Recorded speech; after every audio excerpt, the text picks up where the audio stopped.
welcome back to Reclaim You. Emily and I are here getting ready for 2024. Happy almost New Year. Yeah, you too. Hi, everybody. So, we're talking about resolutions today, New Year's resolutions. Some Big people love them, topic some people hate them. coming up a lot. What do you think about New Year's resolutions? I don't love them. Mhm. Obviously, I know that's different for everybody. Like, I shouldn't say I don't. I'm like anti resolutions. Like, I think they're okay for some people. It's okay to set some goals. I think it's just the hype that we hear around New Year's resolutions typically is what I don't love, because it's very much like, let's totally transform your life kind of a conversation, and I don't always think that that's super realistic or helpful. Yeah, absolutely. Yeah, it's like overhaul your life, of course, overhaul your body, overhaul all of the things Yeah. without attention to all of the nuance that is why you are functioning in the way in which you are functioning in the here and now. Yeah. So I was looking at stats, and it says researchers say that only 9% of people make resolutions and complete them. Wow. And 23% of people quit their resolution by the end of the first week. Oh And yeah. 43% quit by the end of January. Yep, I believe it. Mm-hmm. Believe it. Mm-hmm. What was that first one? 9%? Yeah, 9% of Americans, this is from 2023, February 2nd, 2023. 9% of Americans that make resolutions complete them. Wow. Mm-hmm. That is lower than I thought. That is a pretty low stat. Yes, it's a very low stat. Yeah. Uh, Wow. Wow. uh, Yeah. But I mean, yeah. I believe it. Oh, yeah, totally. For sure. For sure. Mhm. Like, it's not like you were saying. I think we get caught up in the narrative, and it's very much like, let's make these big changes, like new year, new me. It's going to be the best year ever. And we're not, like you were saying, we're not paying attention to, let's explore, why I am living the way that I'm living, or kind of getting in touch more deeply with some of these motivators. Mhm. And then they're not realistic, they make us feel bad, and then, like, of course we're gonna quit. Right. Yeah, makes a lot of sense. Mhm. Yeah. Can you talk more about those motivators? Let's get into some of the like nitty gritty Mm. around it. So I think a lot of the time there is these motivators and it's hard because it's normally it's the end of the year, like we're looking back at the year, we're kind of looking at all the things. I think, unfortunately, like, we look at a lot of the things that didn't go well, or a lot of the things that didn't feel good. So I think a lot of the time it does come from this protective place of, like, if I change these things, I'm going to have a great year, and I'm not going to feel disappointed. I'm not going to feel bad. I'm not going to feel sad. Like, we want to avoid these kind of things. And the narrative is very much like, well, if you change these things, like, you're going to feel great. Mm-hmm. But that's not true, Right. because Right. we're not getting in touch with the deeper meaning. Mm-hmm. Yeah, it's all the like external stuff, right? So if someone wanted to set a resolution or a goal, well, we'll stay with resolution. If someone wanted to set a resolution because it's New Year's, right? Let's walk through that process. Like, what might be helpful in Mhm. setting a New Year's resolution this year? So a couple of things come to mind. I think really paying attention to, again, going back to those motivations, like, what are the motivators? Is this a want, or is this a should? Like, because if this is a, I should be doing this, but I don't actually want to do this, should we set this as a goal? Mm-hmm.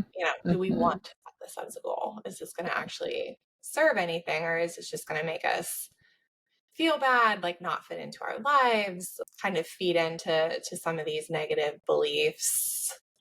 Because I think a lot of times that does, when it's coming from this, like, should pressured place. So I think first step is to just get in touch with, what are my motivations, and if it's more of a want, like, okay, how can we make this goal actually achievable? So I think about, like, I know, like, movement is a big resolution for a lot of people, and sometimes it can go to this, like, really extreme, like, I'm gonna move, you know like every day for an hour or whatever it may be. And it's like, Mhm. that's a lot. Like we are That's a like, lot. yeah, like it's a lot. And a lot of times, things are going to come up like schedule wise, or you're not going to feel good or like whatever it may be. And things are going to get in the way of that. And then we're going to feel disappointed.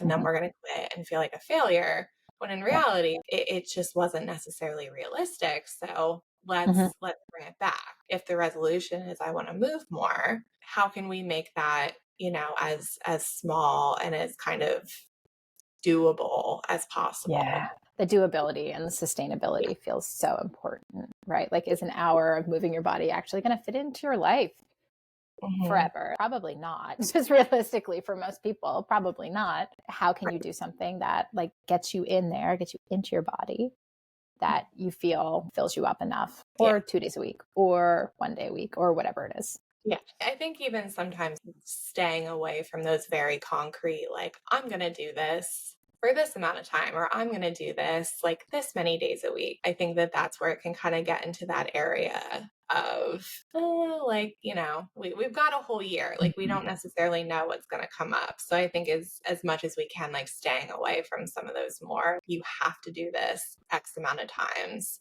Mhm. is ultimately the most helpful. Yeah, I'm just thinking about like the numbers game too, right? Those concrete, rigid need to XYZ this number of times for this many minutes, and how in recovery from eating disorders and disordered eating, staying away from that rigidity just feels so supportive to lean into where your energy is. And like you said earlier, getting to know the internal stuff that's coming up that's leading you to want to engage in different behaviors. How does this align with what I want for myself? Or is this something that's coming from this very like pressured, kind of shameful place? I think that can go with like therapy too, Mm. because in the world of the internet and Instagram and TikTok, I'm not on TikTok, but I'm imagining this is popular on TikTok, this like idea of being healed, right? Like, I'm going to like get Yeah. down and do it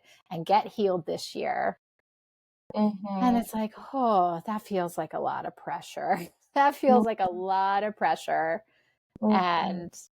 And maybe it's stepping outside of that like end result or that end place and realizing life is this nuanced process that goes and goes and goes and goes.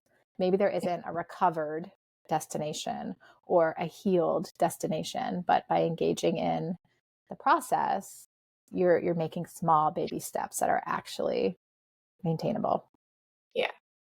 I think that's something that comes up in a lot of different places and something I talk with clients about a lot, like this idea that to be healed, we can't experience bad body image days Mhm. or anxiety or thoughts about food. Like, and if you do experience these things, it means that you're not healed, or it means that Mhm. you like took a step back, or you're back at square one, or like whatever the thought process may be. And I do think it's so important to recognize like that is going to happen. We're Mhm. humans. Like, we live in a world that is stressful and is obsessed with a lot of these things. So, like, of Mhm. course it's going to come up.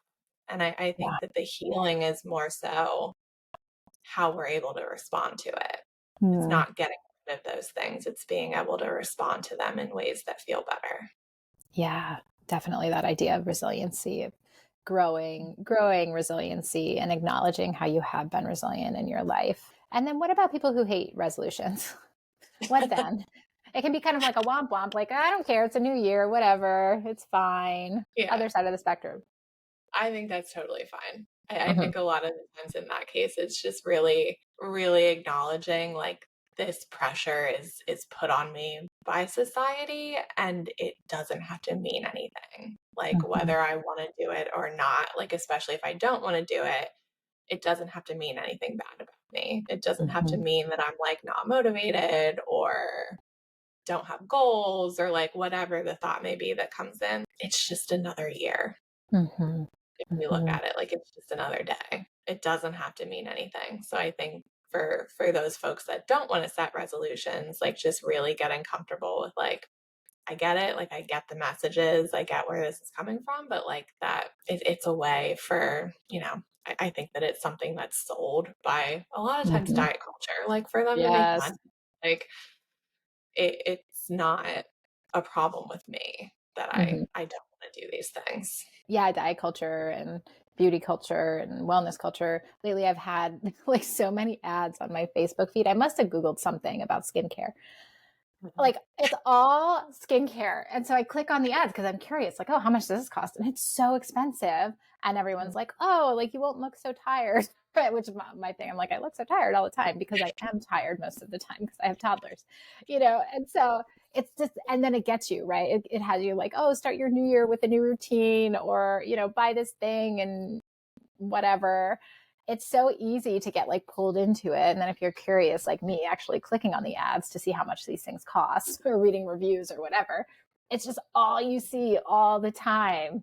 So it Yeah, takes a lot of effort to not. but it's okay to not. We don't have to set Yeah. resolutions if that doesn't feel good. Mm-hmm. Like, yeah, it's okay to work less hard, right? Mm-hmm. That's a resolution I like. Yeah. Yeah. Slow Yeah. down. What was that sticker I gave you guys the other night? We had our team holiday dinner and I found these stickers and it had a turtle, something about slowness. Now I can't remember. Do you That's remember what it said? right. Yeah, I have it on my desk. It says it's okay to go slow with a little snail. Yeah. A snail. Yes, it wasn't a turtle, it was a snail. Yeah, Yeah. I love it. Yeah. What a beautiful 2024 mantra, right? It's okay to go slow. It's okay to work less hard. We work a Mm-hmm. lot.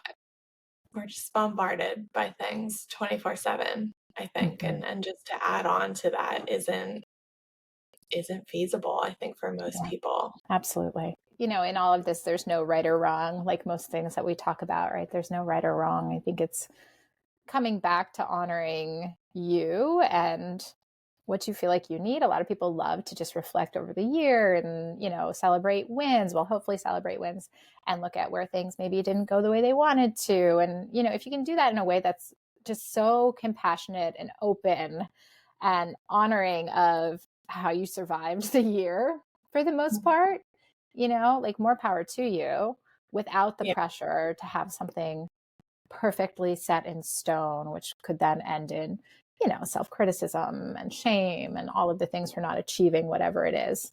Yeah, Yeah. no right or wrong. I think even leaning into that, there's not going to be a perfect year or like a year that, everything is great and nothing went wrong. Like that's life. Like the good and Yeah. the bad coexist, and that's okay. Mm-hmm. Mm-hmm. Yeah. Sometimes leaning into that can be helpful too. Yep. The allowance for both, like holding one in each hand, the good and the Mhm. bad, the I don't know, the what the fuck just happened, right? Like all of the things. Okay, so permission to not set resolutions and permission, of course, to set a resolution or a goal or an intention. I know some of my clients have like a word for the year, which I think is kind of cool, or a Mhm. mantra or something. And then if you do so, those like small, tangible pieces that, like these baby Mhm. steps of something that hopefully brings you closer to what you need internally, not what you think you need externally. I even think it can be helpful, like if resolution feels like a loaded word, let's think of another word. Like, is this a goal? Is this an intention? Like, is there something that feels a little less pressured than Mhm. this is my resolution for the new year? Or Yeah. can it just be like, this is a goal that I want for myself moving Mhm. forward? Like, Mhm. even rephrasing it can take some of the pressure away. I like the idea of an intention of just like something to anchor into or root into with intention. Yeah, that can just be really grounding. Well, what are your plans for New Year's Eve this year? Anything fun? Hmm.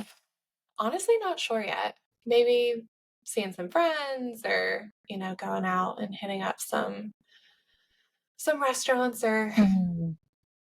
something during the day. But Yeah. I always Yeah. kind of like to be home by, you know, not too late and just kind of watch the ball drop and just kind of get cozy. Yeah, that sounds lovely. That sounds lovely.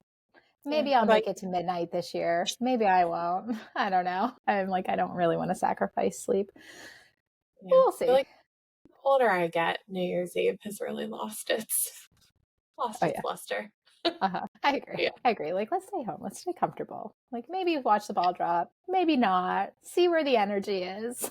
Yeah. I mean, it's always entertaining. I feel like the people they get on those New Year's Eve shows are just, it's funny. It is Yeah. funny. Well, I hope you have a wonderful start to your new year. Thanks. You too. Thanks. Happy 2024. Yeah. 2024. Can't believe it. I know. All right, everybody. We will be back in 2024 with lots more episodes, lots more guests coming on to talk about different aspects of recovery from eating disorders and trauma and all of that. So we're looking forward to another year on the podcast. Super exciting. All right, everybody, take good care and Happy New Year. Yeah. Happy New Year, everyone.